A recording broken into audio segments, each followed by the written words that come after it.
আলাইহি ওয়াসাল্লামের প্রত্যেকটা সুন্নতকে মান্য করে। সুবহানাল্লাহ। আল্লাহ পাক রব্বুল আলামিন বলেন, হে দুনিয়ার মানুষ শুনে নাও, আমার রাসূলুল্লাহ সাল্লাল্লাহু আলাইহি ওয়াসাল্লামকে যদি মানো, আমি আল্লাহ পাক রব্বুল আলামিনকে মানা হয়ে যাবে। বলেন সুবহানাল্লাহ।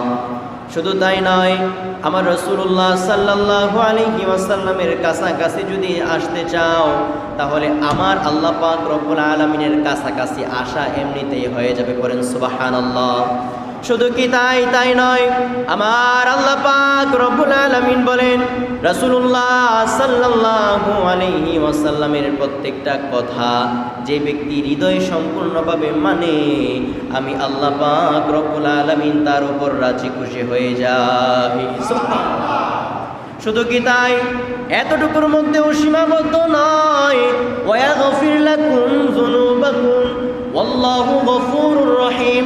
আল্লাহ পাক রব্বুল আলামিন ওয়াদা করেছেন, অবশ্যই তিনার হাবিব মুহাম্মদুর রাসূলুল্লাহ সাল্লাল্লাহু আলাইহি ওয়াসাল্লামের কাছাকাছি যারা যাইতে চাইবে, রাসূলুল্লাহ সাল্লাল্লাহু আলাইহি ওয়াসাল্লামের প্রত্যেকটা সুন্নাত যারা মান্য করবে, রাসূলুল্লাহ সাল্লাল্লাহু আলাইহি ওয়াসাল্লামের সুন্নতের দাবিদারি যারা করবে, আমার আল্লাহ পাক রব্বুল আলামিন ওয়াদা করেছেন, আল্লাহ পাক রব্বুল আলামিন দুনিয়া থেকে সেই ব্যক্তিকে মাসুম করে কবরস্থ করবে। চিৎকার দিয়ে বলেন সুবহানাল্লাহ।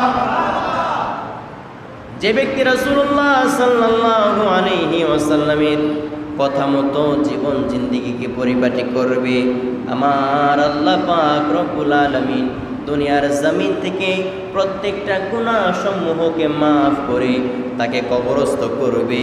এবং আল্লাহ পাক রব্বুল আলামিন বলেন, আল্লাহু গফুরুর রহিম, আমি আল্লাহ পাক রব্বুল আলামিন মার্জনাকারী, আমি আল্লাহ পাক রব্বুল আলামিন ক্ষমাকারী, ক্ষমা করতে আমি আল্লাহ পাক রব্বুল আলামিন ভালোবাসি।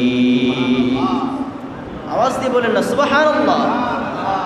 এই জন্য রাসূল আরবি সাল্লাল্লাহু আলাইহি ওয়াসাল্লামকে আমরা সকলেই মানে থাকি। কথা বলেন ঠিক কিনা? মুখে বলি আর অন্তরে বিশ্বাস করি, আমরা কিন্তু উভয় রাসূলুল্লাহ সাল্লাল্লাহু আলাইহি ওয়াসাল্লামকে মান্য করি। কথা বলেন ঠিক কিনা? এখন মনে প্রাণে কতজনে মান্য করি তা জানি না, কিন্তু মুখেও বলি রাসূলের উম্মত, আবার প্রকাশ্যেও সকলের সামনে বলি আমরা রাসূলের উম্মত, আমরা রাসূলকে মান্য করি, কিন্তু কথা এবং কাজে কতটুকু সত্যি কথা সেটা আমরা জানি না।